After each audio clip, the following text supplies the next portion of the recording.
কবির ফয়সাল ভাইয়ের একটা ডায়লগ দেব, ডায়লগটা শুনে যাবেন। আমি যাকে ভালোবাসি সে আমাকে রাস্তার পাগল ভাবলেও আমি খুশি, কিন্তু যার ভালোবাসা এতদিন পেয়েছি বলে বিশ্বাস করেছি, হঠাৎ যদি তা ভুল প্রমাণিত হয় আমি কার দোষ দেব? আমি আমি নিজেই দোষী।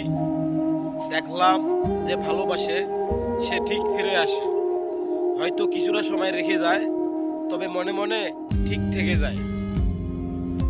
সে আমার ঠিকই হইল, তবে আমার রইল না। এই চোখে চোখ রেখে বলে আমায় প্রেমিকা বইল না।